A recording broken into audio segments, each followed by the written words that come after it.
That may be the greatest catch I've ever seen in my life.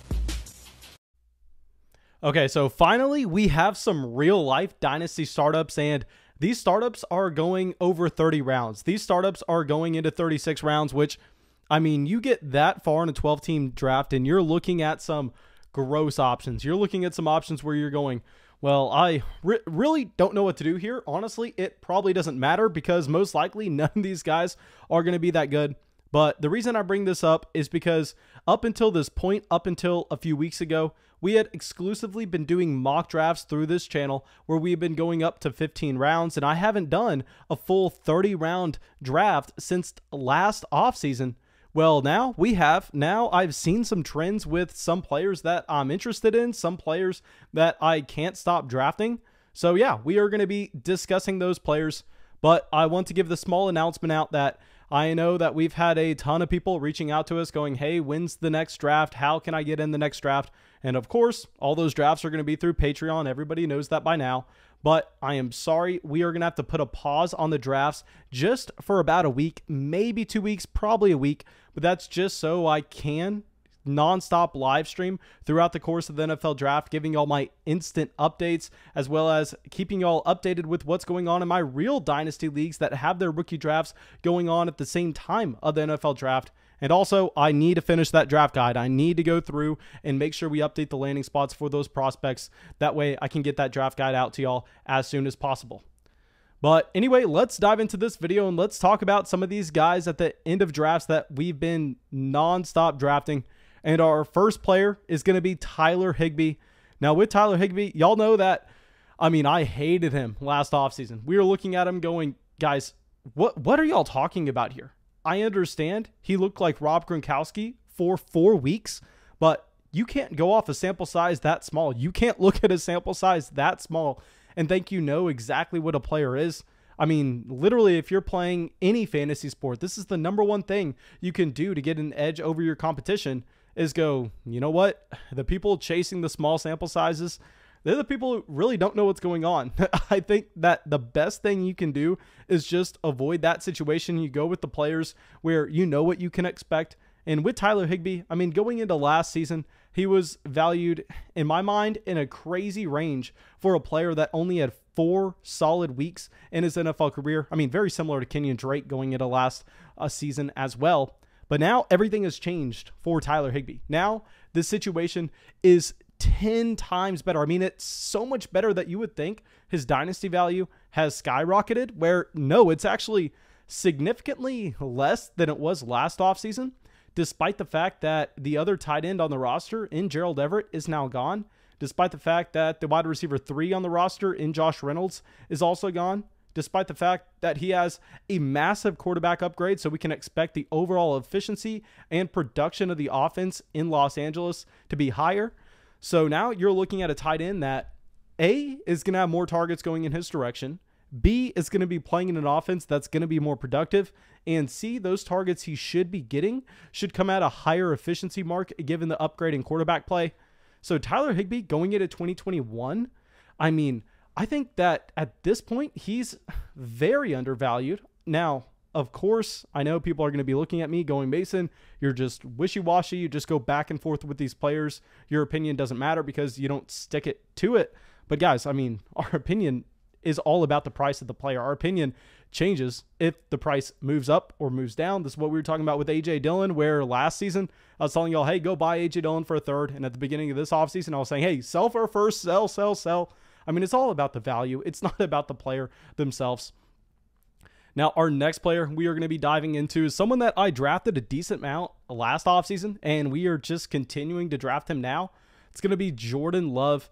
Now, I know Jordan Love had a ton of rumors circulating around him over the past 2 or 3 weeks, and I know that a lot of those have just been silenced since then. But to be honest, I'm not drafting Jordan Love because of the rumors. I'm not drafting Jordan Love because you get some reports saying, oh, he could be traded to Destination X. Literally, I'm not paying attention. I don't care about that. I'm not reading it. I'm not following it at all. All that I'm following is I'm following what the Green Bay Packers are telling us. I'm following the fact that they decided to draft Jordan Love in the first round of the NFL draft in 2020. I'm following the fact that that draft capital speaks volumes of not only what the Green Bay Packers think of Jordan Love, but also what the NFL does, because there was a reason that the Green Bay Packers decided to trade up for Jordan Love in the first round of the 2020 NFL draft. And that's because they went, crap, well, it looks like Jordan Love, a quarterback that was probably in the top 10 prospect grades for them, fell to a range where they thought he was a great value. They went out there and got him, and clearly Aaron Rodgers is not happy about this. And I think regardless of what happens, I can guarantee you at some point over the next 12 months, Jordan Love is going to see a spike in value. Now, I think that this is very similar to investing into maybe a 2022 rookie draft pick, where you're drafting something that the value literally can't go down. I mean, with Jordan Love, what can happen to make the value go down realistically? Because even if he sits behind Aaron Rodgers, even if Aaron Rodgers plays all 17 games this upcoming season, then we're looking at a situation where, hey, next offseason, Aaron Rodgers is going to be 1 year further on that deal. And even if they extend him, then by then they'll trade Jordan Love. Something's going to happen. What you're going to see is, it's possible that Aaron Rodgers, a quarterback that has missed a significant time before, a quarterback that is now another year older, possibly misses some games in 2021. And if that happens, automatically, Jordan Love is significantly more valuable in Dynasty Superflex leagues. What else can happen? You can go and see that Jordan Love trade that we discussed earlier. It doesn't matter what team you're looking at. It doesn't matter if it's to the Patriots. It doesn't matter if it's to the Broncos.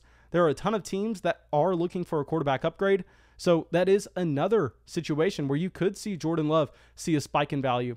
Or see maybe next offseason, what you have is you have the Packers and Aaron Rodgers finally getting on the last straw, finally just going through and cutting off ties. And the Packers say, hey, we don't care, Aaron. We got Jordan Love. We drafted him in the first round for a reason, because words don't mean anything when they are spoken by these NFL teams. Now, this is something that we talk about all the time. I mean, go back to last training camp where who were two wide receivers on different ends of the spectrum? Who were two wide receivers that there were just nonstop reports saying, hey, this is the best rookie wide receiver in the entire class. I can't believe we got him in the third round. Versus a first round wide receiver that literally had no publicity, that had no buzz at all. You have Bryan Edwards and you have Justin Jefferson. Words don't mean anything, but what does mean something is when you have a team going out, trading up for a quarterback in the first round. That tells us they have this quarterback graded extremely highly. This tells us that the long-term value with Aaron Rodgers in Green Bay is not that stable. And Jordan Love is just such an insulated asset where you can see a spike in dynasty value any day now, to be completely honest. And that's why after drafting Jordan Love in these startup drafts, whenever I've been receiving DMs, and I've received multiple DMs wanting to get Jordan Love for the team, I'm saying, hey man, feel free to shoot an offer, but to be completely honest, I'm probably not going to be trading Jordan Love at this time because his value is never going to be lower than it is right now. Okay, so now let's bring up another player, someone that y'all are tired of hearing me talk about, so I'm just going to mention him briefly for anybody that's new to this channel. Nicole Hardman. Okay, let's keep it brief with Nicole Hardman. He was a very raw wide receiver going into the 2019 NFL draft. You have Kansas City trading up in the second round to draft who a lot of people thought was DK Metcalf, but no, they take this wide receiver out of Georgia with elite speed, and he's very raw. He does not have the production at Georgia. They go, we're drafting him for his traits. We're drafting him so we can develop him down the line. At this time, they are also a little bit worried about Tyreek Hill's availability. But now he's going into year 3. This is the year where you mainly see those wide receiver breakouts, combined with the fact that, hey, I mean, we knew he was a raw wide receiver coming in. Why are we expecting production right away? Then throw in the fact that Sammy Watkins is gone, Demarcus Robinson is gone, and you have the best quarterback in the entire NFL. Now, throw in the fact that this past week, Kansas City traded away their first-round pick for an offensive lineman. Now, the offensive lineman probably doesn't impact Nicole Hardman that much, but what does impact them is the fact that the Chiefs no longer have that first-round pick where they can go and take Terrace Marshall. They don't have that option. So it looks like Nicole Hardman is going to be the wide receiver 2 on the most productive offense in the entire NFL. He has elite speed. He is extremely, extremely cheap in dynasty formats. Okay, so we talked about Tyler Higbee, a player that I hated last offseason. Now let's go over to another player I hated last offseason. It's going to be Raheem Monster. Okay, so here with Raheem Monster, I can say a couple things. The San Francisco 49ers have traded away so much of their draft capital to move up to number 3 that it looks less and less likely that they are going to be able to draft a running back. I mean, I guess you could see it at the top of the second round, but outside of that, it looks like this team probably not bringing in a Javonte Williams, a Najee Harris, a Travis Etienne, because it's most likely not going to be possible. Now, another thing here is, hey, this team is going to get a quarterback upgrade. Whether that's Trey Lance, Justin Fields, Mac Jones, we don't know at this point. But based on the fact that Kyle Shanahan in this front office, they are confident enough to invest 3 first-round picks into a new quarterback, we can almost say with certainty that that quarterback is going to be better than Jimmy Garoppolo. Now, throw in the fact that he has an elite offensive line. So Raheem Monster, while he was a player that was going in like the 6th, 7th round of Dynasty startups last offseason once we knew that he had a starting job, I was saying, you know what? I mean, he's not catching passes. He's not someone with much long-term value. I'm going to be avoiding. Well, now his Dynasty value is literally like 1/5 of that. Like, you could probably get Raheem Monster for a 3rd-round rookie pick at this point, and he's in a better situation than he was last offseason. The offense should be better. We don't really have to worry about too many running backs coming in and taking his job. Tevin Coleman is in New York. So just like Tyler Higbee, I think Raheem Monster may actually be in a better situation going into 2021, but the Dynasty community is off of him. Nobody's talking about him any longer, so his value has crumbled. Now, our last player we are going to be talking about is going to be in a nasty situation this year, but I'm hoping in 2021 we get something else. It's going to be David Njoku. So David Njoku, I brought him up a couple times this offseason, kind of referring to Kyle Pitts, a tight end with elite level athleticism, a tight end that had production at an extremely early age in college. Now, no, I am not saying David Njoku is as good of a prospect as Kyle Pitts. Kyle Pitts is easily, in my opinion, the best tight end prospect that we have ever seen. But David Njoku was in that same class coming out in 2017. I mean, people, including myself, were so high on David Njoku, and you actually had early career production in Cleveland, yet then you have the coaching change, then you have a new regime coming in, and clearly David Njoku's not their guy. They have no investment into David Njoku, so they don't need to see his success. Maybe he doesn't fit the scheme, whatever it is, they're not invested into him. So they draft Harrison Bryant, they go and give Austin Hooper way too big of a contract. So David Njoku kind of just an afterthought at this point, but still extremely young. I mean, he came into the NFL at 21 years old. So you're looking at him going, you know what? I mean, he has the potential. He's very similar to what we had with Eric Ebron, where Eric Ebron was a great prospect going into Detroit. Eric Ebron was very disappointing in his very beginning of his NFL career. Then he gets a change of scenery. Then he goes to Indianapolis. He posts the top 10 tight end season. And obviously, he hasn't maintained that success.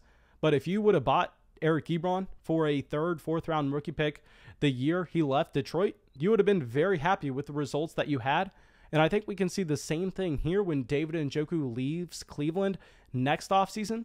So yeah, I think that you have to be stashing David Njoku at the very end of your dynasty drafts currently. Now, thank you guys. I really hope y'all enjoyed this video. I really hope y'all got something from it. Of course, go down there, drop a like, leave a comment, subscribe to the channel. It helps us out a ton, and I will see y'all with the video tomorrow. I want to give a big thank you for everyone joining the flock: Devin Strom, Alejandro, Mark, Jared, Caleb, and IV of Lean, Randotron, Micah, Larry, and Tyler.